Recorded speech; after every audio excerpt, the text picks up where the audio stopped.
ইদানিংকালে একটা প্রশ্ন বারবার দেখা দিয়েছে। এই যে আরজি করের যে আন্দোলন হলো, সেই আন্দোলন থেকে বাংলা বা কলকাতা কি পেল? সে আন্দোলন কেন হয়েছে, কিভাবে তা প্রসারিত হয়েছে এবং সেই আন্দোলনের সারপাত্তা এ নিয়ে আজকে আলোচনা করব না, কিন্তু যে বিষয়টা নিয়ে আলোচনা করব সেটা অতীব গুরুত্বপূর্ণ। কংগ্রেস বর্ষীয় নেতা প্রদীপ ভট্টাচার্য তিনি পরিষ্কার জানিয়ে দিয়েছেন সোমেন মিত্রের ওপর চাপ ছিল এবং সেই কারণেই সোমেন মিত্র বাধ্য হয়ে মমতা বন্দ্যোপাধ্যায়কে কংগ্রেস থেকে বহিষ্কার করেছিলেন এবং প্রদীপবাবু মনে করেন সেটা একটা বিরাট ভুল হয়েছে এবং যার প্রায়শ্চিত্ত এখনও এ রাজ্যে প্রদেশ কংগ্রেসকে করে যেতে হচ্ছে।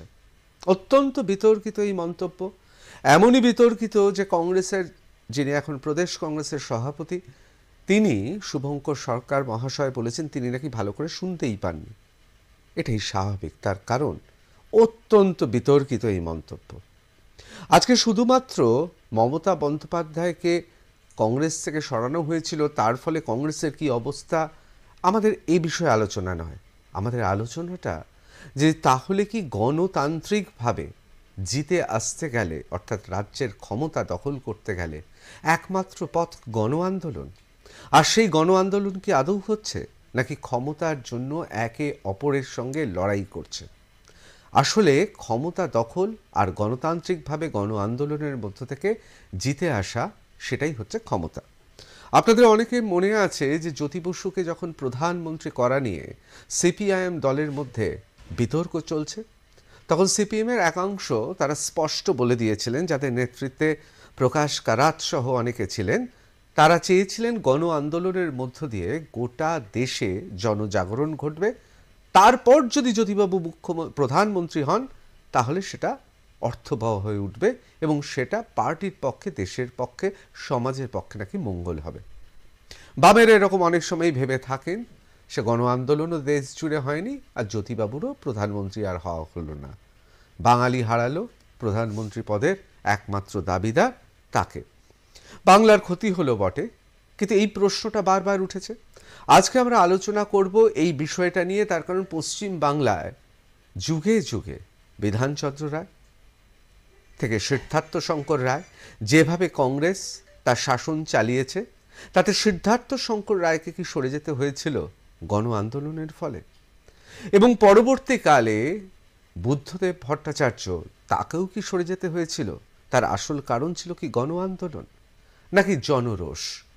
আর তাহলে পশ্চিম বাংলায় সিদ্ধার্থ শঙ্কর রায়, মমতা বন্দ্যোপাধ্যায় পর্যন্ত যে যে মুখ্যমন্ত্রী শাসক অবস্থায় সরে গিয়েছিলেন, তাদের মূলে কি শুধু গণতান্ত্রিক আন্দোলন অর্থাৎ গণ আন্দোলন নাকি অন্য কিছু ছিল? তাহলে মমতা বন্দ্যোপাধ্যায় তাকে যদি সরাতে হয় তাহলে এ রাজ্যে কি দরকার? নিশ্চয়ই উত্তর হবে গণ আন্দোলন। কিন্তু সত্যি কি কোনো গণ আন্দোলন রয়েছে? আমরা এই বিষয়ে আলোচনা করব। আমাদের সঙ্গে রয়েছেন সোমনাথ সিংহ রায়। সোমনাথবাবু রাজনৈতিক বিশ্লেষক বটে, কিন্তু সবসময় এ রাজ্য সরকার এবং ক্ষমতাসীন দলের দিকেই ঝুঁকে থাকেন। আমাদের সঙ্গে রয়েছেন শঙ্কুদেব পণ্ডা, তরুণ বিজেপি নেতা, ভারতীয় জনতা পার্টির মুখপাত্র, এবং আমাদের সঙ্গে রয়েছেন গর্গ চট্টোপাধ্যায়, গর্গ বাংলা পক্ষের পুরোধা পুরুষ। আমি প্রথমেই চলে যাব সোমনাথদার কাছে। সোমনাথদা, সেই সময়টায় আপনি তৃণমূল কংগ্রেস একেবারে সক্রিয়ভাবে রাজনীতিতে ছিলেন, তার আগে কংগ্রেস করতেন এবং আপনি বরাবরই সেই সময় থেকেই মমতা বন্দ্যোপাধ্যায়ের অনুগামী ছিলেন দলে। মহেশতলা থেকে শুরু করে দক্ষিণ 24 পরগনায় আপনারাই তৃণমূলের পতাকা প্রথম ধরেন। সেই সময়টা মনে করতে পারেন মমতা বন্দ্যোপাধ্যায়কে কংগ্রেস বহিষ্কার করলো? হ্যাঁ, নিশ্চিতভাবে সেই সময়টা আমরা মনে আছে। কিন্তু ব্যাপারটা কোন জায়গাটা এসে আটকে ছিল জানেন তো? আপনি বলছিলেন গণ আন্দোলনের কথা, কিংবা মমতা ব্যানার্জির আন্দোলনের কথা, কিংবা সিপিএম কিংবা কংগ্রেসের আন্দোলনের কথা। সেই সময় মমতা ব্যানার্জির নেতৃত্ব, শুধু আমি নয়, সমস্ত পশ্চিমবঙ্গের মানুষরা সেই সময় পাশে দাঁড়িয়েছিল। তার গণ আন্দোলন করতে গেলে শাসক দলের কিছু ভুলভ্রান্তির প্রয়োজন থাকে, শাসক দলের কিছু অপকর্মের জন্যই কিন্তু জনসাধারণের ভিতরে ক্ষোভ জন্মায়, এবং সেটা নিয়ে বিরোধী যে দল আছে তারা সম্পূর্ণটাকে সেভাবে মানুষের কাছে যায় তাদের আবেদন নিয়ে। এইটাই হচ্ছে একটা আন্দোলনের মূল স্টেজ, মূল প্ল্যাটফর্ম বলা যেতে পারে। মমতা ব্যানার্জি একটা জিনিস নিশ্চিতভাবে যে কোনো ছোটোখাটো ব্যাপারেই নয়, মানুষ যখন যে কোনো প্রবলেমে সমস্যায় পড়তো, যে কোনো সমস্যায়, আপনি বেহালায় বিষ তেল খেয়ে মানুষ পঙ্গু হলো, রাস্তায় নেমে গেলেন মমতা ব্যানার্জি। আবার বলছি, সেই সময়টা কিন্তু আপনারা যদি বলেন যে কংগ্রেস দল হিসেবে মমতা ব্যানার্জি নেমেছে, আমরা সে সময় ছাত্র রাজনীতি করতাম। সত্যি তো, বিষ মদ খেয়ে যখন চোলাই মদ খেয়ে বিখ্যাত ঘটনা দক্ষিণ 24 পরগনাতে, সেক্ষেত্রেও তো ক্ষতিপূরণ দিয়েছে। না, ক্ষতিপূরণ প্রশ্ন না, আপনি খেয়ে মৃত্যু, তার জন্য ক্ষতিপূরণ এনে বিতর্কও কম হয়নি। আপনি এটাকে নিয়ে আপনি টুইস্ট করতে পারেন বটে, কিন্তু কোনো একজন নেত্রী যিনি আজকে মুখ্যমন্ত্রী, তার যে আন্দোলনের রাস্তায় তিনি যে আজকে মুখ্যমন্ত্রী হয়েছেন, সেই রাস্তার কিছুভাবেই আপনি এই সমস্ত কথা বলে প্রতিবন্ধক কিংবা দেওয়াল খাড়া করতে পারবেন না। না না, আপনি করতে পারবেন না। আপনি যতই চেষ্টা করুন, মমতা ব্যানার্জির আন্দোলনকে আপনি কেন পশ্চিমবঙ্গের যে কোনো বিরোধী দলনেতা কিংবা যারা এই সমস্ত সাধারণ মানুষ, তারাও কিন্তু কখনো অস্বীকার করতে পারবে না মমতা ব্যানার্জি কোন আন্দোলনের ভিতর দিয়ে এই 34 বছরের যে অপদার্থ সিপিএম সরকারটা ছিল তাকে ক্ষমতাচ্যুত করেছে। সাধারণ মানুষ সব সময়, তখন শঙ্কু ছিল, শঙ্কু ছাত্র রাজনীতি করে, সবাই মিলে, আমি আপনাকে বলছি এই ক্ষেত্রে কিন্তু বর্তমানে যারা বিজেপিতে নেতৃত্ব দিচ্ছেন বিভিন্ন সময়, তারাও কিন্তু মমতা ব্যানার্জির সাথে হেঁটেছেন, কারণ তাদেরও মনে হয়েছিল যে আন্দোলনের ভিতর দিয়ে মমতা ব্যানার্জি যে নেতৃত্ব দিচ্ছে সেই নেতৃত্বটা সঠিক রাস্তা। পরবর্তীকালে কি হয়েছে পরের কথা, কারণ আলোচ্য বিষয় আজকে সেটা নয়। বিষয় হচ্ছে যে গণ আন্দোলনের ভিতর দিয়ে ক্ষমতাচ্যুত করতে হয় যে শাসক দল তাকে, তার ভিতর থেকে কিছুটা সত্যতা থাকার দরকার আছে। আপনি যদি মনে করেন যে একটা আন্দোলন, ডেফিনেটলি আবার বলছি, এই অভয়া কাণ্ড নিয়ে এত বড় একটা আন্দোলন হয়ে গেল, সাধারণ মানুষ রাস্তায় নামলো, কিন্তু যখন আপনারা বলতে আরম্ভ করলেন যে দাবি এক মমতা ব্যানার্জির পদত্যাগ কিংবা মুখ্যমন্ত্রীর পদত্যাগ, তখন কিন্তু এটা আর গণ আন্দোলনের রূপ নিতে আরম্ভ করলো না। তার কারণ হচ্ছে তখনই বোঝা যাচ্ছে, যখন মনে করুন আপনারা আন্দোলন করছেন, তখন বিজেপির নেতৃত্ব কিংবা তৃণমূল কোনো নেতৃত্বস্থানীয় লোক যখন আন্দোলনে গেলে তাদের গো ব্যাগ দনে দিয়ে সরিয়ে দেওয়া হচ্ছে, তখন সেটা কিছুতেই গণ আন্দোলনের মুখ হতে পারে না। আমরা দেখেছি, আপনি দেখেছেন সিঙ্গুর আন্দোলনের সময় বিভিন্ন দলের মানুষরা সেখানে এসেছেন, মমতা ব্যানার্জির পক্ষে ছিলেন তা নয়, বামপন্থী যারা ছিলেন তারাও কিন্তু অনেকে সেই মঞ্চে এসে, সেখান থেকে কিন্তু গো ব্যাক ধ্বনি কখনো শোনা যায়নি। অথবা আমাদের বিরোধী কংগ্রেস দলের যারা নেতৃত্ব দিচ্ছেন তারাও মঞ্চে এসে সেই সময় নেতৃত্ব দিয়ে, এইটাকে বলা হয় গণ আন্দোলন। এই গণ আন্দোলনের মাধ্যমেই একমাত্র সম্ভব সাধারণ মানুষকে একত্রিত করে কোনো যে সরকার অপকর্ম করে থাকছে কিংবা সরকার মানুষের উপর অত্যাচার করে থাকছে তাদের ক্ষমতাচ্যুত করা। কিন্তু আমাদের ভগবানের আশীর্বাদ, মমতা ব্যানার্জির নেতৃত্বে এই মুহূর্তে পশ্চিমবঙ্গে গণ আন্দোলন গড়ে ওঠার মতো কোনো সিচুয়েশন এই মুহূর্তে পশ্চিমবঙ্গের ভিতরে গড়ে ওঠেনি, এবং এই জন্যই আজকে এই গণ আন্দোলন ভারতবর্ষে অন্য জায়গায় হয়তো সার্থকতা দেবে, কিন্তু পশ্চিমবঙ্গের বুকে। আমি এই প্রথম অংশটা নিয়ে সরাসরি শঙ্কুদেব পান্ডার কাছে যাব। শঙ্কু দীর্ঘদিন ধরে সাংবাদিকতা, রাজনীতিতে এবং বিশেষ করে ছাত্র আন্দোলনে মধ্য দিয়ে সে উঠে এসেছে, সুতরাং শুধুমাত্র কেতাবি একজন রাজনীতির ছাত্র বলবো না। শঙ্কু, আমি সোমনাথদা যেখানে শেষ করলেন আমি সেখান থেকে শুরু করছি। সোমনাথদা এমনভাবে বললেন যেন এ রাজ্যে কোনো ধরনের জনরোষ হওয়ার কোনো সম্ভাবনাই দেখতে পাচ্ছেন না। শাসন ব্যবস্থায় এত সুশাসন যে এ রাজ্যের প্রতিটি মানুষ খুব খুশি, এবং সেই কারণে সোমনাথদা বলছেন এ রাজ্যে কোনো গণ আন্দোলনের জায়গাই নেই। কি বলবেন? দেখুন, সোমনাথদার কথা মেনে নিতে হলে হীরক রাজার দেশে চলে যেতে হয়। রাজা এখন উৎসবে ব্যস্ত রয়েছেন, নীরও এখন বাঁশি বাজাচ্ছেন, তিনি কি করে বুঝবেন যে তার প্রজাদের চোখের জল পড়ছে কি পড়ছে না? গণ আন্দোলন তো বুদ্ধবাবু সেদিন পর্যন্ত বুঝতে পারেননি, যেদিন মমতা বন্দ্যোপাধ্যায় সিঙ্গুরে বসে যাওয়ার পর তার আসন টলিয়ে দিয়েছিলেন, সেদিন গিয়ে বুদ্ধবাবু বুঝতে পেরেছিলেন এবার হয়তো চলে যেতে হবে। নাহলে তো উনি 253, 355, 656 এসব নাম্বারে ছিলেন। উনি তো ভেবেছিলেন তারপরেও তিনি ক্ষমতায় আসবেন। তো সেই কারণে সাধারণত যারা সেই উচ্চাসীন জায়গায় থাকেন তারা সবসময় সম্রাট অশোকের মতো আইডেন্টিটি সাপ্রেস করে নিচে নেমে মানুষের কাছে গিয়ে দেখেন না যে উপরে আমি যে নির্দেশটা দিচ্ছি শাসক হয়ে সেটা নিচের তলায় কি এফেক্ট করছে বা আদৌ সেই প্রশাসনিক জায়গা দিতে পারছে কিনা। কিন্তু আপনার এই টোটাল আজকের বিষয়ের মধ্যে অত্যন্ত গুরুত্বপূর্ণ একটি শব্দবন্ধ আমাকে খুবই আকর্ষিত করেছে, সেটা হচ্ছে মতাদর্শ। এখন আমায় যদি বলেন যে বিষয় নিয়ে আপনি শুরু করেছিলেন কংগ্রেসের ঘটনা, তাতে আমি বলবো যে সোমেন মিত্র তিনি নেই আমাদের মধ্যে, কিন্তু সোমেন বাবুর মতাদর্শ কি সিপিএম বিরোধিতায় ছিল আদৌ সে সময়? সভাপতি হিসেবে তিনি কি সঠিক বিরোধিতা করতে পেরেছিলেন? তাই তো তৃতীয় একটা রাস্তা মমতা বন্দ্যোপাধ্যায়কে তাঁর মতাদর্শটাকে প্রতিষ্ঠা করবার জন্য খুঁজে নিতে হয়েছিল। এটা প্রদীপবাবু বলতে পারেননি। কংগ্রেসকে দোষারোপ করে লাভ নেই। তখন কংগ্রেস নেতৃত্ব সিপিএম এর সাথে সেটিং করে যেভাবে এই রাজ্য বেছে দিয়েছিলেন, তার বিরোধিতা করতেই মমতা বন্দ্যোপাধ্যায় তার আদর্শ নিয়ে আলাদা রাস্তা বেছে নিয়েছিলেন। ঠিক তেমনি মমতা বন্দ্যোপাধ্যায় যেমন বেছে নিয়েছিলেন ভবিষ্যতে এই রাজ্যে যে অন্য কেউ বেছে নেবেন না বা সেই পরিস্থিতি তৈরি হবে না, এটা কোনো বিজ্ঞ রাজনীতিক আগে থেকে বলতে পারে না। কেন এটা বলবার প্রয়োজনীয়তা বোধ করছি?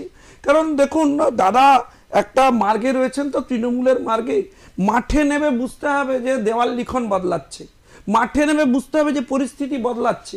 এবং যে মতাদর্শের উপর ভিত্তি করে 2011-তে মমতা বন্দ্যোপাধ্যায় ক্ষমতায় এসেছিলেন, সেই মতাদর্শ অনেককাল আগেই তার ল্যাঠা চুকে গেছে বলে আপনি দেখবেন, আপনি এক্ষুনি বললেন যে সিঙ্গুরে মমতা বন্দ্যোপাধ্যায়ের মঞ্চের পাশে অন্তত 15টা মঞ্চ ছিল, যাতে একাধিক গণসংগঠন পার্টিসিপেট করেছিলেন। তারা ওনার সাথে নেই কেন? অনেকে ছেড়ে বেরিয়ে এসেছেন কেন? যে মমতা বন্দ্যোপাধ্যায় রাজনীতিতে ক্ষমতায় আসবার সময় যে আদর্শে সিপিএম এর তথাকথিত আদর্শের বিরোধিতা করেছিলেন, তিনি বামপন্থার বিরোধিতা করেছিলেন বলে আমার মনে হয় না, বরং অতি বামপন্থাকে আঁকড়ে ধরেছিলেন। কিন্তু সেই আদর্শ কি তিনি এখন স্টিক করে আছেন? এটা নিয়ে ভাববার সময় এসেছে। তাই আজকে গণ আন্দোলন এখানে তৈরি হচ্ছে, কিন্তু পার্থক্য দুটো। পার্থক্য হচ্ছে বুদ্ধবাবুর পুলিশ নন্দীগ্রামে ধরুন 8 ঘন্টা ওয়েট করেছে, 2 দিন দাঁড়িয়ে ওয়েট করেছে, গণ আন্দোলনকে হত্যা করার জন্য 14ই মার্চ করেছে। মমতা বন্দ্যোপাধ্যায়ের পুলিশও তার থেকে আলাদা কিছু করছে কি? মমতা বন্দ্যোপাধ্যায়ের পুলিশ করছে বলেই মমতা বন্দ্যোপাধ্যায়কে স্বয়ং হচ্ছে রিয়াক্ট করতে হচ্ছে, অফিসিয়ালি বলতে হচ্ছে। আমি আপনাকে একটা কথা বলছি, শুনুন, আমায় মার্জনা করবেন ঋতদা, আমি নির্দিষ্ট একটি সংখ্যক ভোটের দিকে তাকিয়ে আমি সাম্প্রদায়িক রাজনীতি কোনো মতেই সমর্থন করতে পারি না। এই দ্বিচারিতা তো কোনো মতাদর্শকে সমর্থন করা আমার পক্ষে পসিবল নয়। কেউ বলছেন যে আমি অসাম্প্রদায়িক, আমি সম্প্রদায় নিয়ে কথা বলবো না, কিন্তু আমি নির্দিষ্ট একটি সম্প্রদায়কে কন্টিনিউয়াসলি এনকারেজ করে যাচ্ছি। তাদের আমি তো কোসমিনকালে এরকম কোনোদিন ভাবতে পারবো না, গৌতমদা প্যানেলে আছেন বলে আরো সাহস নিয়ে বলছি, মমতা বন্দ্যোপাধ্যায় মুখ্যমন্ত্রী আর সিদ্দিকুল্লাহ চমকাচ্ছেন এবং সেটা তিনি বরদাস্ত করছেন। এটা কোন লেভেলের থ্রেট, মতাদর্শের অধঃপতন, সেটা এখান থেকে স্পষ্ট হয় যে তিনি নিয়ন্ত্রণ করতে পারছেন না। আজকে তো ওই অভিযোগ ধরুন আমাদের বিরুদ্ধে ওঠে যে আমরা সাম্প্রদায়িকতা করি, আমরা হিন্দুদের কথা বলি অফিসিয়ালি, কিন্তু আপনি যে সুপ্ত সাম্প্রদায়িকতা করছেন সেটা কি আপনার মতাদর্শ থেকে বিচ্যুত হয়ে যাওয়া নয়? অবশ্যই আমি আসছি, আমি একবার চলে যাব সরাসরি গর্গর কাছে। গর্গ, আমরা যে বিষয়টা নিয়ে আলোচনা করছিলাম এবং শঙ্কু যে জায়গায় আমাদের আজকে এখন এনে নিয়ে ফেললো, সেক্ষেত্রে আমি প্রথমে দুটো জিনিস জিজ্ঞেস করি। বাঙালির ইতিহাস হচ্ছে আন্দোলনের ইতিহাস। সেটা স্বাধীনতা সংগ্রামের আন্দোলন হতে পারে, পরবর্তীকালে কৃষি জমি নিয়ে শ্রমিক আন্দোলন নিয়ে, বা ওই শতকে 7-এর দশকে একদল ছেলে স্বপ্ন দেখেছিল গ্রাম দিয়ে শহর ঘিরে দেবে, এবং সেক্ষেত্রে তারা মনে করেছিল যে মজদুর এবং তার সঙ্গে সঙ্গে শ্রমিকদের এবং চাষিদের একটা সরকার হবে। হয়নি। 7-এর দশকে সে নকশাল আন্দোলনের ফলাফল আমরা সবাই জানি। কিন্তু তারপরেও সিপিএমের আশা, এবং অনেকে বলেন তৃণমূলেরও আশা, কারণ তৃণমূল যখন আসছে তখন নন্দীগ্রাম, সিঙ্গুর, পাহাড়, ডুয়ার্স, সুন্দরবন বিস্তীর্ণ অংশের মানুষ তখন বামেদের অপশাসনের বিরুদ্ধে রুখে দাঁড়াচ্ছে। এই পরিস্থিতিতে মমতা বন্দ্যোপাধ্যায় এলেন।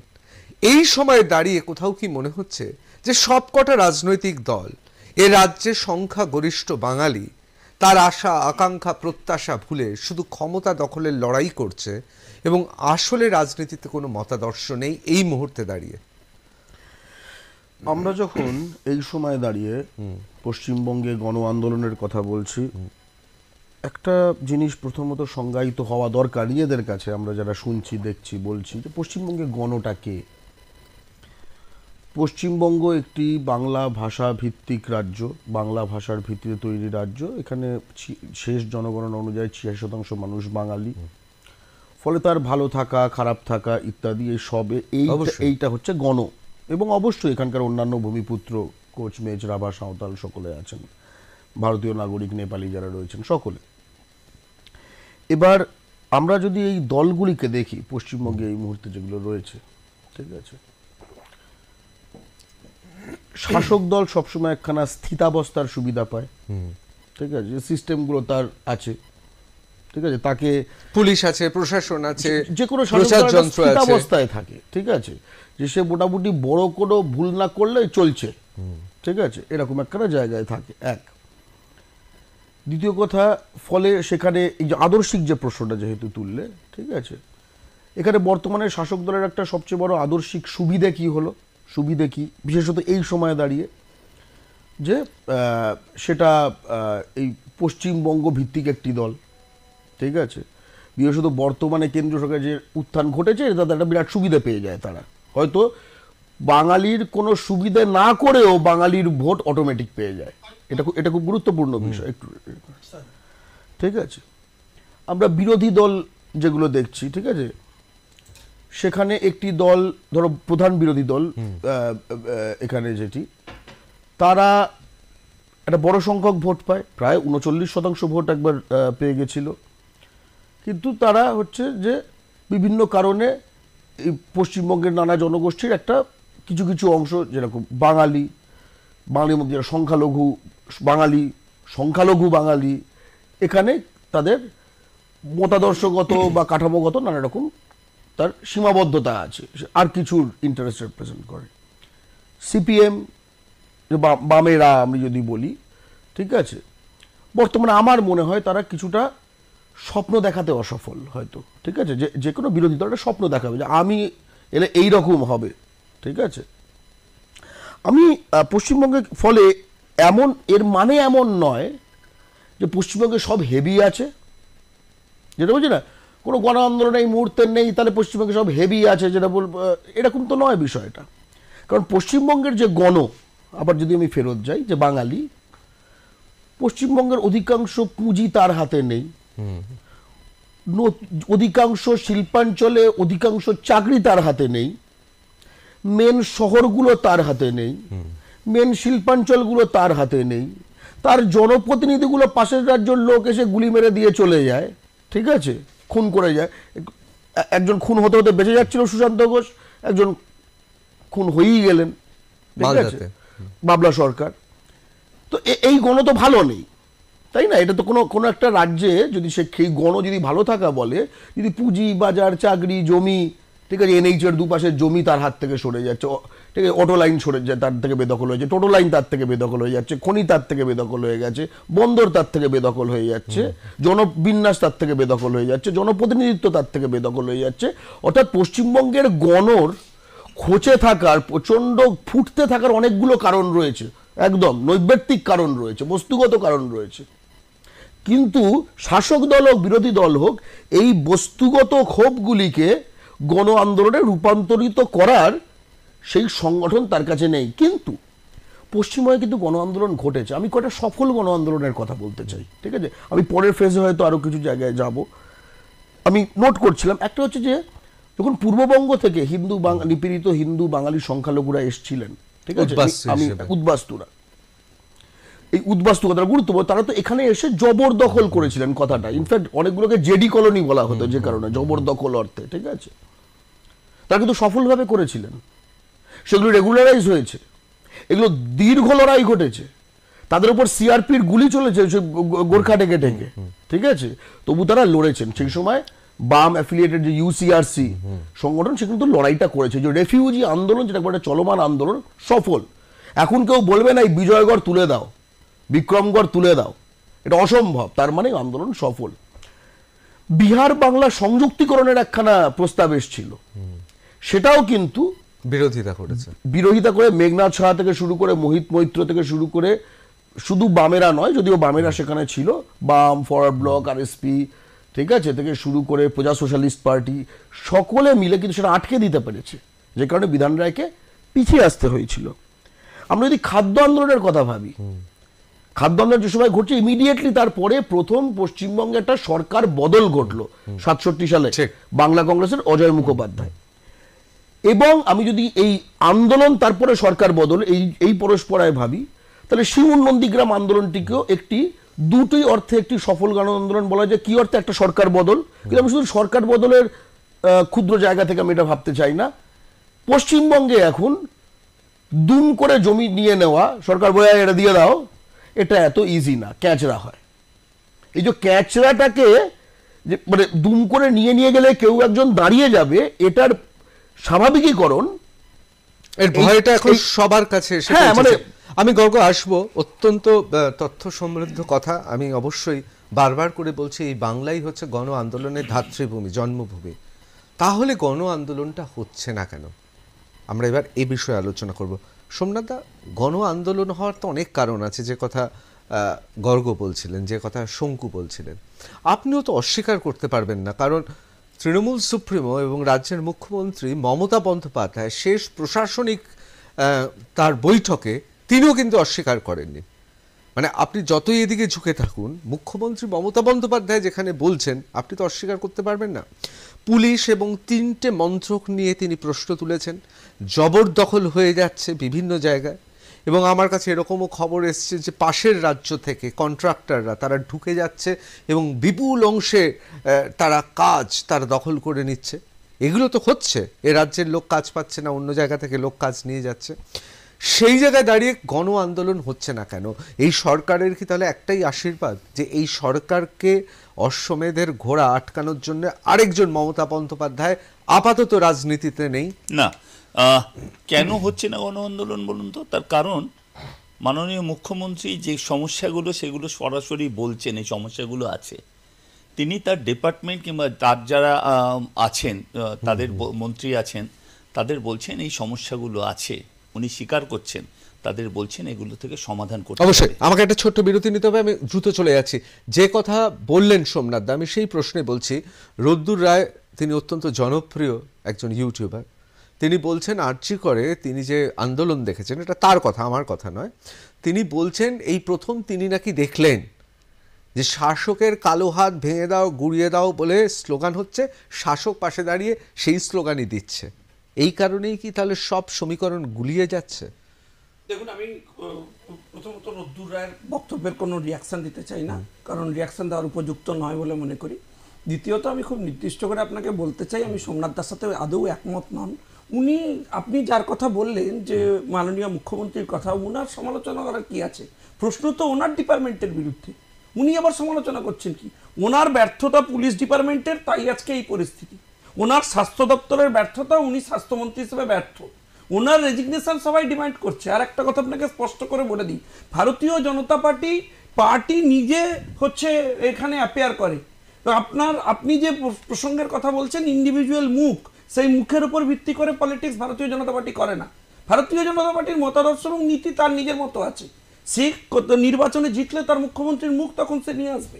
কিন্তু শুধু মুখের উপর ভিত্তি করে একটা রাজনৈতিক দল চলে, সেটা তৃণমূল কংগ্রেস, তার ওয়েব অফ ফাংশনিং সেরকম, তাই তার মুখের প্রয়োজন হয়। কিন্তু গণ আন্দোলন পশ্চিমবাংলায় হয় না, দয়া করে এটা বলবেন না। আসলে কিছু নির্দিষ্ট সংখ্যক মিডিয়া আর কিছু নির্দিষ্ট সংখ্যক প্রশাসন আছে, তারা এখনো পর্যন্ত বিশেষ প্রকৃতির কাজে ব্যস্ত থাকেন বলে আমরা মাঝে মধ্যে অভিযোগ করি। হ্যাঁ, তারা বিশেষ আস্বাদনে ব্যস্ত থাকেন, তারা কখনো গণ আন্দোলন দেখাতে চান না, ভয় পান, দেখান। মানে আপনি বলছেন অবিরত গণ আন্দোলন চলছে, কিন্তু আমরা সেটা দেখতে পাচ্ছি না, বিভিন্ন দেখাতে চাইছেন না। অবশ্যই আমি এই বিষয়ে আসবো, এই বিষয়ে আমরা আসবো। অত্যন্ত গুরুত্বপূর্ণ এই আলোচনা, শঙ্কুর কাছে আসতেই হবে এই বিষয়ে। আমি শুধু, আমার হাতে 30 সেকেন্ড সময়, আমি শুধু 30 সেকেন্ডের পর একটা বিরতি নেব। যে কথা বলছিলেন, তাহলে কি কোথাও কি মনে হচ্ছে না যে এ রাজ্যে আরজি করে যে আন্দোলনটা হয়েছে, সেই আন্দোলনে পেছন থেকে বামেরা আছেন, এরকম অভিযোগ বা এরকম প্রশংসাও কেউ করে থাকেন, সেই আন্দোলনটা আসলে সর্বব্যাপী হয়নি? দেখো, 100% লোক একটা আন্দোলনে জুটে যাবে, এটা পৃথিবীতে কোনো আন্দোলনে হয়নি। ফরাসি বিপ্লবেও হয়নি। এটা এক্সপেকটেশনটাই খুব অদ্ভুত। কিন্তু তা যে একখানা সিরিয়াস সংখ্যক মানুষের মধ্যে ছড়িয়েছিল, এটা সত্য, ঠিক আছে। এবং যে কারণে পরপর আমরা এতদিন ধরে জিনিসগুলো চালিয়ে দেখেছি। আবার একই সঙ্গে যখন আমার হাতে লাইট বা আলো লিমিটেড, আমি আলোটি যেখানে ফেলবো, তার মানে আমি বেশ কিছু জায়গায় আলো ফেলছি। অবশ্যই অবশ্যই আমি এই বিষয়ে আসছি, কারণ এই অন্ধকার থেকে আমাদের বেরোতে হবে। আমরা বিরতির পর ফিরে আসবো দুটি অত্যন্ত গুরুত্বপূর্ণ বিষয়। শেষ পশ্চিমবাংলার তাহলে গণ আন্দোলন আরজি কর, আর সেই আন্দোলন তাদের অবস্থা এরকম হলো কেন, তার কারণটা কি, যে সবাইকে নিয়ে না চলা। আর যদি এই গণ আন্দোলন আরজি করের আন্দোলন যদি সত্যি হয়ে থাকে, তাহলে এই আন্দোলন কি এখন স্তীমিত? আর কি কোনো ধরনের কোনো সুযোগ আছে গণ আন্দোলনের? নাকি এ রাজ্যে মানুষ, যে কথা শঙ্কু বারবার করে বোঝাতে চাইছেন, যেহেতু এবং গর্গও বলেছেন যে মানুষ এ রাজ্যে সাধারণত স্থিতিশীল কোনো সরকার থাকলে সেই সরকারের বিরুদ্ধে ক্ষোভ থাকলেও তা প্রকাশ করতে পারে না, কারণ এ রাজ্যে সেটা বাম হোক কংগ্রেস হোক দশকের পর দশক থেকে যায়। তার কারণ না, আমি করেছি, আমি আসছি না, আপনি এখানে শঙ্কু এখানে আপনি উত্তেজিত হলে হবে না। আমার পুরো কথা না, আপনি আমার থেকে ভালো জানেন, আপনি আমার থেকে ভালো না, আমি চিন্তিত, তার কারণ আমি মনে করি সাংবাদিকতা, সংবাদ করে যদি কেউ গ্রেফতার হয়, সেটা সিবিআই হতে পারে, ইডি হতে পারে, সেটা সিআইডি হতে পারে, কলকাতা পুলিশ হতে পারে, সংবাদ করে যদি কেউ গ্রেফতার হয়, সে সাংবাদিক যদি সত্যি সংবাদ করে তাহলে সেটা গর্বের। আমি সে কথা বলছি না, আমি যে কথা বলছি, কংগ্রেস দীর্ঘদিন এখানে রাজত্ব করেছে, তারপর সিপিএম রাজত্ব করেছে, এখন তৃণমূল, কিন্তু কংগ্রেস এবং সিপিএম দশকের পর দশক তারা তাদের রাজত্ব চালিয়ে গেল কেন? অপরদিকে কেরালাতে 5 বছর অন্তর, না আমাকে বলতে দিন, 5 বছর অন্তর অন্তর সরকার বদলাচ্ছে। তাহলে কি পশ্চিমবাংলার মানুষ যতক্ষণ না অসহ্য যন্ত্রণায় পড়বেন ততক্ষণ কিছু বদলাবেন না? রাজ্য রাজনীতির ক্ষেত্রে অত্যন্ত গুরুত্বপূর্ণ প্রশ্ন। অনেক মানুষ বলেন জনরোষ রয়েছে, অনেকে বলেন বিভিন্ন জায়গায় দাদাগিরি চলছে, অনেকে বলেন যে এটা পাচ্ছি না ওটা পাচ্ছি না।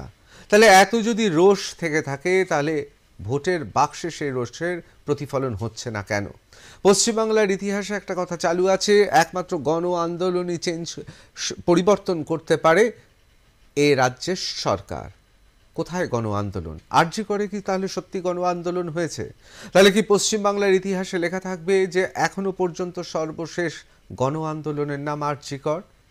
কিন্তু সে আন্দোলন আদৌ কি গণ আন্দোলন হয়েছে? তাহলে কোন অভিমুখে এগিয়ে যাবে বিরোধীরা? সত্যি কি মতাদর্শগত লড়াই, নাকি শুধু ক্ষমতার লড়াই? একে পছন্দ নয়, তাকে সরিয়ে আমি ক্ষমতায় বসবো, আমরা এ নিয়ে আলোচনা করছিলাম। আমি প্রথমেই শঙ্কুর কাছে চলে যাব, কারণ বিরতির আগে শঙ্কু অধৈর্য হয়ে গিয়েছিলেন। আমি যখনই বলেছিলাম 5 দশকের বেশি সময় ধরে কংগ্রেসের একটা প্রতিপত্তি ছিল, তারপর 3 দশকের বেশি সময় ধরে বামেরা ছিল, এখন অবশ্যই বর্তমান সরকার আছেন এবং সেটা 1 দশক অতিক্রান্ত। এই জায়গায় দাঁড়িয়ে কোথাও কি মনে হচ্ছে যে পশ্চিমবাংলার জনগণ যতটা অসহ্য না হলে সরকার পরিবর্তন করে না? দেখুন, আপনি আরজি করের আন্দোলন নিয়ে বলেছেন, আমি প্রথমে 2 লাইন বলে নিতে চাই। আরজি করের আন্দোলন আমি মনে করি যে গণ আন্দোলনে পরিণত হয়েছিল, কিন্তু আন্দোলনের রাজ যারা হঠাৎ করে হাতে তুলে নিয়ে স্বীকৃতির দাবি করলেন, তাদের পেছনে সুপ্ত রাজনৈতিক ইন্ডিকেশন ছিল, এবং কোথাও ডিএসও, কোথাও অতি বামপন্থী অর্গানাইজেশন, এবং ভারতপক্ষে সিপিএম। আমি খুবই দুঃখের সাথে এবং লজ্জার সাথে জানাচ্ছি, প্যানেলে সরাসরি সিপিএম এর লোক থাকলে ভালো হতো। সেটা হচ্ছে, আপনি লক্ষ্য করে দেখবেন যে যার বিরুদ্ধে মূলত অভিযোগ, যিনি অ্যাডমিনিস্ট্রেটিভ হেড, তার বিরুদ্ধে ওদের পদত্যাগ দাবি নেই, 1 লাইন শব্দ ব্যয় নেই। মমতা বন্দ্যোপাধ্যায় সম্পর্কে প্রথম থেকে সেটিং করে আন্দোলনটার সর্বনাশ করে দেবে। মানুষ তো বুঝতে পেরেছে, মানুষ তো এটা ফিল করেছে, যারা হাত পাখা নিয়ে ঘরে বিস্কুট চাল কলা মূল্য নিয়ে ছেলেদের পাশে এসে দাঁড়ালো, পরে দেখলো আন্দোলনটা আস্তে আস্তে একটা নির্দিষ্ট রাজনৈতিক বৃত্তের মধ্যে ঢুকে গেল, এবং সেটা সুচতুর কৌশলে মমতা বন্দ্যোপাধ্যায় করেছেন, এবং যেভাবে করেছেন তাতে আন্দোলনটা দানা বাঁধেনি। দেখুন, পোড় খাওয়া রাজনীতিক হিসেবে মমতা বন্দ্যোপাধ্যায়ের তুলনা বা আলোচনা করবার তো কোনো জায়গা নেই। উনি যেদিন ডাকলেন ছেলেদেরকে আলোচনায়, সেদিনই হচ্ছে লাইভে চলে গেলেন, এবং লাইভেই তিনি বোঝালেন যে ওই ছেলেরা যারা প্রতিনিধিত্ব করছে তাদের ইন্টারেস্ট একটাই, কলেজে ইলেকশন হবে এবং সেই ইলেকশনটায় কি করে তারা ক্ষমতায় আসবেন, বিভিন্ন কমিটিতে যাবেন। অভয়ার বিচার সেকেন্ডারি বা খুঁজে পাওয়া গেল না, একবার হয়তো উচ্চারণ হলো। এই যে সুচতুর রাজনৈতিক বুদ্ধিমত্তার সাথে গণ আন্দোলনকে অ্যাড্রেস করা, এটা মমতা বন্দ্যোপাধ্যায় করেছেন। বুদ্ধবাবুর মতো বন্দুক চালিয়ে দেননি, বুদ্ধবাবুর মতো ডিরেক্ট অ্যাটাক করে দেননি, কিন্তু গণ আন্দোলন আরজি করের ঘটনায় গণরোষ তৈরি হয়েছে। এবার রইল ভোট। দেখুন, আপনি মনে করেন গণ আন্দোলনের উপর ভিত্তি করে শুধুমাত্র নির্বাচন হয়? আমি মনে করি না, কারণ আমি মনে করি প্রশাসনিক শক্তির ভেতরেও এই গণ আন্দোলনের প্রয়োগ ঘটা অত্যন্ত জরুরি। আপনার বিধানসভা নির্বাচন আছে 2026। এখন থেকে মমতা বন্দ্যোপাধ্যায় ঠিক করছেন কোন জায়গায় কে এসপি হবেন, কোন জায়গায় কে ডিএম হবেন। এখন থেকে মমতা বন্দ্যোপাধ্যায় ঠিক করছেন, সন্দেশখালীতে নির্বাচনে হেরে গেছেন, আপনি লক্ষ্য করে দেখবেন ভোটার লিস্টে নাম তোলার ক্ষেত্রে সন্দেশখালীতেই আশ্চর্যজনকভাবে লোকেদের ভোটার লিস্টে নাম বাড়ছে। আপনি দেখবেন যে বারুইপুরে 300 জন রোহিঙ্গা ছিলেন, তারা কোথায় আছেন পশ্চিমবাংলার তার হদিস খুঁজে পাওয়া যাচ্ছে না। যদিও গর্গদারা রোহিঙ্গাদের নিয়ে খুব একটা কিছু বলেন না, বিহার, ইউপি বা পাশের উড়িষ্যা বা দিল্লি থেকে কেউ এলে ওনার বাঙালি অবাঙালি নিয়ে ক্ষোভ থাকে, কিন্তু যখনই তৃণমূলের প্রসঙ্গে রোহিঙ্গার নীতি আসে বা বাংলাদেশের অনুপ্রবেশকারীদের নীতি আসে, তখন ওনারা ওদের মতাদর্শ একটু বদলে নেন। আমি ঠিক এই মতাদর্শ বদলানোর কথা বলছি, মতাদর্শটা ঠিক রাখতে হবে। আমার মতাদর্শ ঠিক রাখলে আপনি যে কোনো রাজনৈতিক দল করুন না কেন, আপনি এফেক্ট পেতে বাধ্য। তবে আবারও বলবো যে শুধুমাত্র গণ আন্দোলনের উপর ভিত্তি করে পুরো নির্বাচনী পরিবর্তন হয় না। যদি হতো তাহলে মমতা বন্দ্যোপাধ্যায় 2009 চলে আসতেন, 11 পর্যন্ত ওয়েট করতে হতো না। 11 পর্যন্ত ওনাকে সংগঠন করতে হয়েছে। শঙ্কু, এখানে একটা কথা বলছি, আমি কিন্তু বলিনি শুধুমাত্র গণ আন্দোলন। 2001 সালে তাহলে মমতা বন্দ্যোপাধ্যায় ক্ষমতায় আসছেন, সবাই প্রায় ধরে নিয়েছিল, মৃত্যু ঘন্টা বেজে গেল, কিন্তু হয়নি। কিন্তু কেন হয়নি তৈরি হয়েছে একদম, কিন্তু কেন হয়নি? নির্বাচন এমন একটা কৌশল, সেখানে নির্বাচন যন্ত্র, অর্থাৎ সেটা ভোটার ইভিএম মেশিন নয়, নির্বাচনের প্রতিটি কক্ষে যদি সেই ভোটকে পাহারা দিয়ে মানুষকে দিয়ে ভোট না করানো যায়, অর্থাৎ ভোট কেন্দ্রে মানুষ এসে ভোট দেবে তার এই সাহসটা যদি না থাকে, তাহলে শুধু ততটা নয়, আপনি জেতবার পর বিডিওরা সার্টিফিকেট ইস্যু করছে না পশ্চিমবাংলায়। কি বলছেন? একজন বিডিও বলছে আগামী 2 বছর আমাকে কাজ করতে হবে। আমি 7টা-8টা স্পেসিফিক জায়গা বলতে পারবো যেটা অলরেডি হাইকোর্টে মামলা পেন্ডিং। ভাই সার্টিফিকেট ইস্যু করেনি অ্যাডমিনিস্ট্রেটর, বলছে আমার করার ক্ষমতা নেই। তো ফলে পুরো নির্বাচনী ব্যবস্থার সংস্কার না করলে এটা প্র্যাকটিক্যালি কখনোই এই সাডেন পরিবর্তন আপনি ভাবেন যে কালকে চলে আসবে, এটা পসিবল নয়। অনেকে ভোটই দিতে পারেন না, অনেকে জানেনই না তার ভোট পড়ে গেছে। এক বিখ্যাত গায়ক সল্টলেকে থাকতেন, মারা গেছেন, তার ভোট পড়ে গেছিল সল্টলেক, আপনারা খবর করে দেখিয়েছেন। অবশ্যই দ্বিজেন বাবুর কথা আমাদের মনে আছে, রিগিং এর একটা লেভেলে পৌঁছেছে। দ্বিজেন বাবু অভিযোগ করেছিলেন তার নামের ভোট পড়ে গেছে। আমি একবার চলে যাব সরাসরি গর্গর কাছে। গর্গ, রোহিঙ্গা প্রসঙ্গ নিয়ে আমরা আলোচনা করছি না, কিন্তু এটাও তো ঠিক, বাংলাদেশের অনুপ্রবেশ বারবার অতীতেও নির্বাচনের আগে ঘটেছে, এবং ঠিক এই সময়টা হচ্ছে অনুপ্রবেশের সময়। কেন কি আর 2 বছর রয়েছে, ভোটার লিস্টে নাম উঠছে। বাম আমলে মমতা বন্দ্যোপাধ্যায় প্রতিবাদ করেছিলেন, লোকসভার সেই বিখ্যাত দৃশ্য আমাদের সবার মনে আছে। সত্যি রোহিঙ্গাদের ব্যাপারে কি বাংলা পক্ষ নিশ্চুপ? এই প্রশ্নটা যেহেতু তুমি আমাকে করছো এবং যেহেতু তোমার এই শোতে বারবার বাংলা পক্ষ স্পষ্টভাবে রোহিঙ্গাদের পশ্চিমবঙ্গ থেকে জোড়া পায়ে লাথি মেরে তাড়ানোর কথা বলেছে, ফলে কারুর চেতনাহীনতা, অজ্ঞানতা অথবা সচেতন মিথ্যাচারের উত্তর আমি দেব না। ঠিক আছে? যেটা আমার কাছে মূল কথা, যে গণ আন্দোলনের যে ইস্যুটি নিয়ে তুমি বললে, আমরা যদি সাম্প্রতিককালে সারা বিশ্বে সবচেয়ে ব্যাপক গণ আন্দোলনের কথা বলি, যেটা কিনা রাষ্ট্র থেকে রাষ্ট্রে ছড়িয়ে গেছে, আরো এত ব্যাপক, সেটা আমরা বলতে পারি আরব স্প্রিং বা আরব বসন্ত। কোথা থেকে শুরু হয়েছিল জানো? শুরু হয়েছিল বলতে ওটা থেকেই শুরু হয়েছিল তা না, যে একটা তপ্ত অবস্থা থাকলে ঘৃতাহুতি কোনো একটা জিনিসে লাগে, যেটাকে বলে ঠিক যে মানে একদম সব গরম হয়ে গেছে বারুদ, কোনো কিছুতে একটা ইয়ে লাগলো, অগ্নিসংযোগের এই মুহূর্তটি, সেটা ছিল মোহাম্মদ বোয়াজিজি নামক একজন হকার ছিল।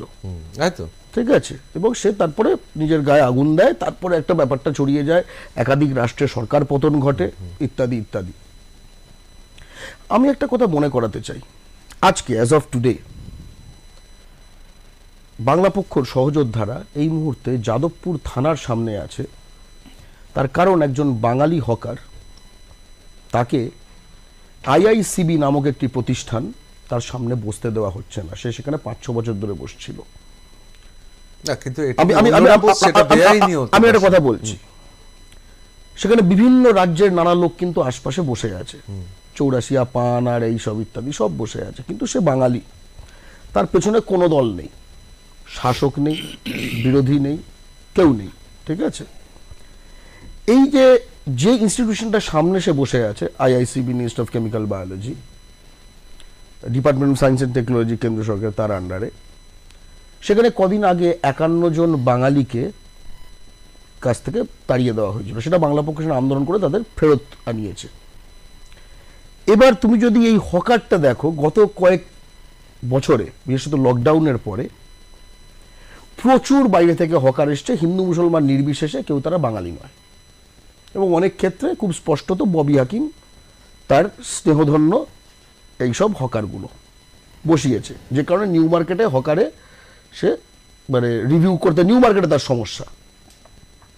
তার কেএমসির সামনে যে তার দপ্তর, সে যখন বলে যে 50% লোক বাংলা উর্দু বলবে পশ্চিমবঙ্গের, বাংলা পক্ষ আন্দোলন নেমেছে, আর কোনো দল নামেনি।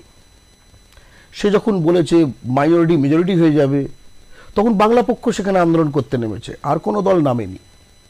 এই আন্দোলন করতে না নামাটা, ববি হাকিমকে যখন দেখা গেছিল অন ক্যামেরা টাকা নিচ্ছে, অন্যান্য দলেও কি অন ক্যামেরা টাকা নেওয়া পাবলিক আছে বলে তাদের একটুখানি মানে একটু বাদো লাগে? হতে পারে, আমি জানি না কারণগুলো, কিন্তু বিরোধী দলকে আমরা দেখিনি সেখানে। আমরা এটাও দেখেছি যে কিন্তু আমরাও তো বাংলা পক্ষকে দেখিনি ভারতীয় নদীতে গলা কেটে ভাসিয়ে দেওয়ার বিরোধিতা। কোনখানটা? হুমায়ুন কবির যেটা বলেছিল। অবশ্যই অবশ্যই তুমি বাংলা পক্ষ তাহলে আপনি মনে করে দিলে বলবেন। আমি বলুন না, বলুন। হ্যাঁ, ঠিক আছে। তো সেখানে কম্প্রিহেন্সিভলি দেখা দরকার না। এবার এই যে চাকরি বাকরির কথাগুলো বলছি আমরা, যেটার কারণে ক্ষোভ থাকা দরকার যে আমার মাটিতে আমি চাকরিগুলো পাচ্ছি না। এই ববি হাকিম পোর্ট কন্ট্রোল করে এখন, আগে কালিমুদ্দিন শামস করত, কোনো বাঙালি চান্স পায় না, ঠিক আছে। সেখানে যখন গার্ডেন রিচে যখন একটা ঘটনা ঘটে যে সেখানে দুর্গাপুজোর সময় প্যান্ডেলে এই বহিরাগত সাম্প্রদায়িক উর্দুভাষীরা ঢুকে পড়ে, তখন বাংলা পক্ষ গিয়ে কিন্তু থানায় ডেপুটেশন দেয়। এই লড়াইটা তারা আমরা করি, আমরা পথে নেমে। কিন্তু এর ফলে ক্ষোভটা কিন্তু বাড়ছে। বিরোধী দলনেতাও গিয়েছিলেন, থানায় কেউ যায়নি, থানায় কেউ যায়নি। আচ্ছা বলুন বলুন। আসলে হ্যাঁ, থানায় কেউ যায়নি, ঠিক আছে। থানায় বাংলা পক্ষ শুধু গেছিল, থানায় কেউ যায়নি, বাংলা পক্ষ গেছিল, ডেপুটেশন দিয়ে এসেছে। এবার কথা বলছি, এই যে বাড়ছে, বাংলা পক্ষ তো তৈরি হচ্ছে, আমরা তো মাত্র 6-7 বছর তৈরি হয়েছি, তাই না? অর্থাৎ আমাদের এখানে চাকরিগুলো আমার নয়, আমার এখানে এই চাকরিগুলোর সঙ্গে ডিলিংস যারা করছে, চাকরিগুলো কেন আমাকে দেওয়া হচ্ছে না? কারণ মালিকানা হয় এইসব টাইপের বহিরাগত কন্ট্রোল করছে, নয়তো এক ধরনের রাজস্থানের মারোয়ারি পুঁজিপতি, তারা বাঙালিকে রাখছে না, ওপেন বলছে বাঙালিকে কাজে নেব না, অথবা বলছে যে আমরা এখানে বাঙালি, অর্থাৎ এই যে ধরো তুমি ডানকুনির যে পুরো লজিস্টিক্স বেলটা দেখো, ক্ষোভ তো ব্যাপকভাবে থাকার কথা, আসলে ব্যাপকভাবে ক্ষোভ আছেও, আঁচটা পাচ্ছি না কেন? তার মানে হচ্ছে তার আঁচটা পাচ্ছ না, তার কারণটা হচ্ছে একটা তো শাসক দল তো নিজের বিরুদ্ধে আন্দোলন করবে না, বিরোধী দল বাঙালির জন্য আন্দোলন করবে না, কারণ সেটা ব্রাত্য। তাহলে এই জিনিসটা করার জন্য অন্যরা প্যালেস্টাইন ইসরায়েল নিয়ে ব্যস্ত, একদম ওসব নিয়ে সঙ্গে সঙ্গে নিয়ে যাবে। অর্থাৎ কিন্তু এই আঁচটা যে বাড়ছে, এটাও বাস্তব, এটা বাস্তব। বলেন, একটা কথা আছে না, তোমারে বদিবে যে গোকুলে বাড়িছে সে, বাংলা পক্ষ বাড়ছে। অর্থাৎ কোন একটা সময় কোন একটি হকার তাকে উচ্ছেদ করলো, বাঙালি একটা বাঙালি হকারকে উচ্ছেদ করলো, বহিরাগতরা রয়ে গেল, সেটা কোন রূপ নেবে তার জন্য যে বস্তুগত অবস্থাটা বাঙালিকে সংগঠিত করার, সেই দীর্ঘমেয়াদী কাজটা কিন্তু বাংলা পক্ষ বাংলার প্রতিটি জেলায় করে যাচ্ছে। অবশ্যই আমি একবার চলে যাবো, আমি খুব দ্রুততার সাথে ছেড়ে দেবো, আমি নির্দিষ্ট করে নাম করব না, কিন্তু কেন্দ্রীয় সংস্থায় হচ্ছে কারোর অযোগ্যতার জন্য বা যোগ্যতার জন্য বা লিগ্যালের চাকরি যাওয়ার ক্ষেত্রে যতটা উদ্যোগী হতে দেখা যায় সংগঠনকে গর্বদাদের, ততটা দেখা যায় না যে হাজার হাজার বাঙালি বেকারের সাথে যখন প্রতারণা করে তাদের প্রাইমারি শিক্ষকদের চাকরি চলে যায়, তখন একবারও রাস্তায় নামেন না। ববি হাকিমের বিরুদ্ধে যখন তৃণমূলে ক্ষোভ জন্মায় বা কোনো একটা শিবির রিয়াক্ট করে, তখনই ববি হাকিমের বিরুদ্ধে তিনি আন্দোলন করেন, তাছাড়া তাকে দেখা যায় না। এত সাবজেক্টিভ, এত স্পেসিফিক্যালি তৃণমূলকে বাঁচিয়ে ওদের বাঙালিয়ানা এবং আন্দোলনই স্পষ্ট করে দেয় যে ওরা গণ আন্দোলনের মধ্যে নেই, ওরা নির্দিষ্ট এজেন্ডার আন্দোলনের উপর রয়েছে।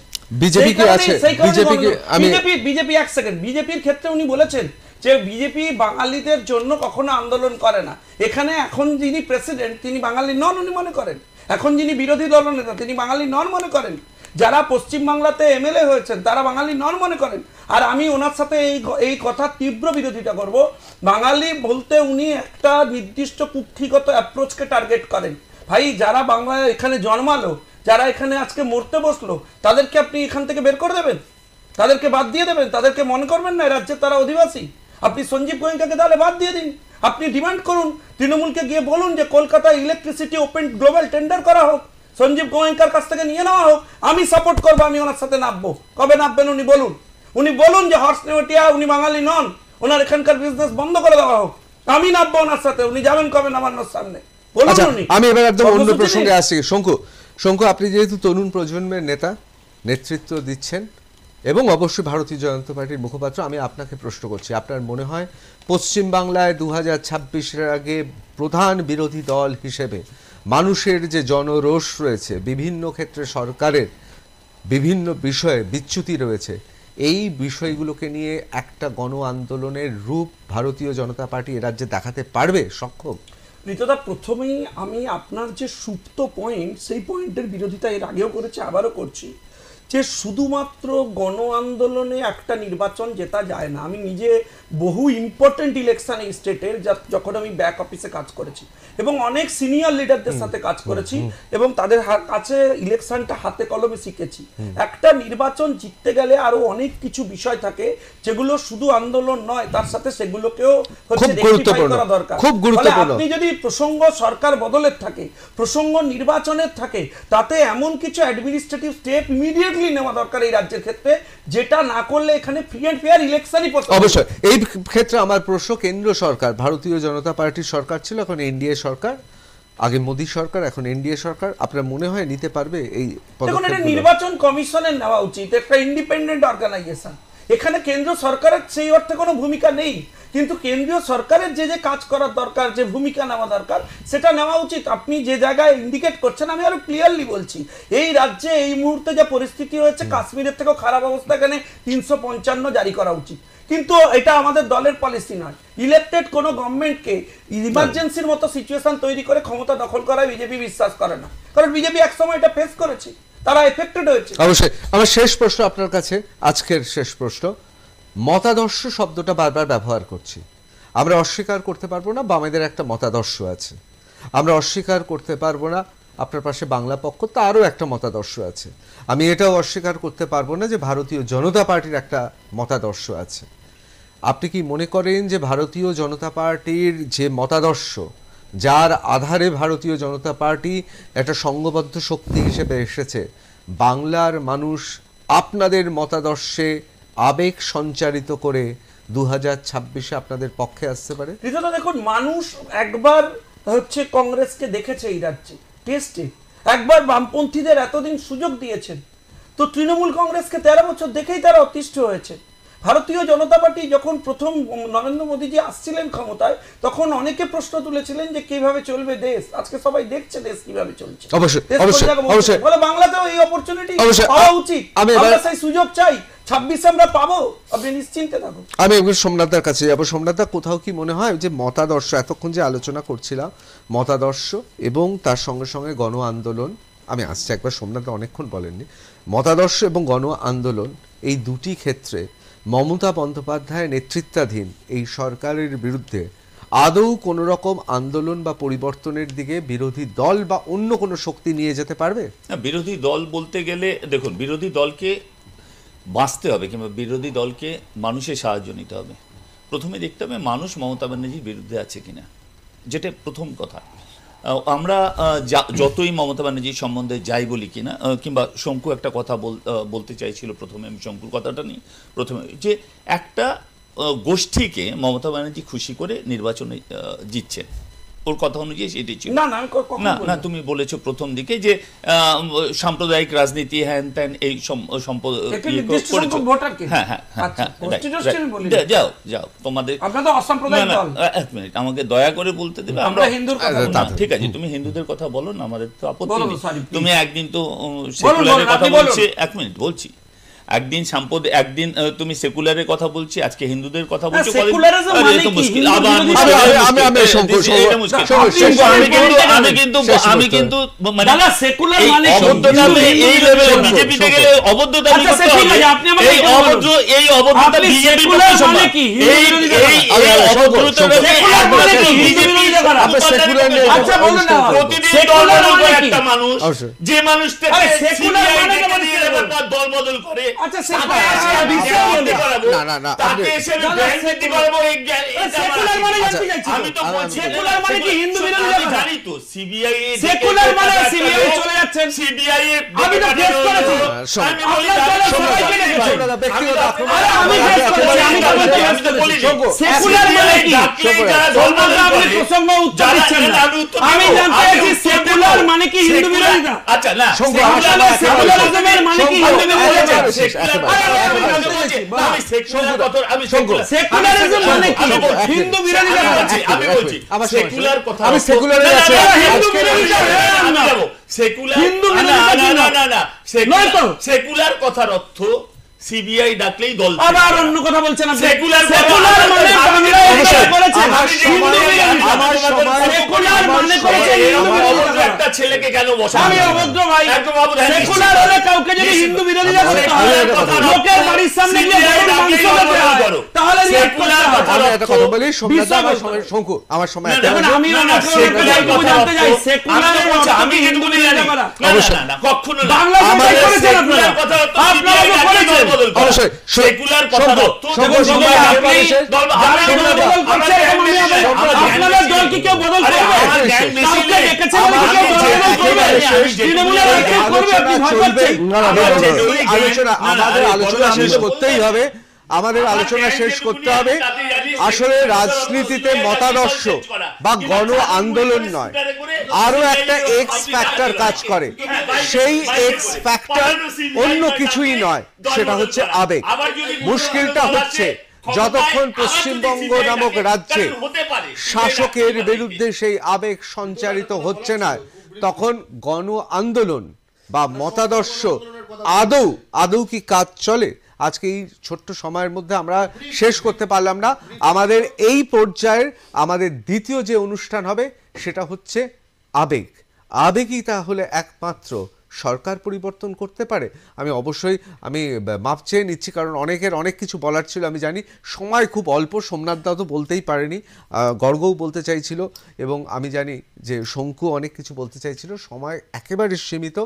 আমি বক্তাদের তাদের দৃষ্টিভঙ্গি, পর্যবেক্ষণ এবং মন্তব্যের জন্য তারা হৃদ্র করেছেন আমাদের, আমি তাদের ধন্যবাদ জানাচ্ছি।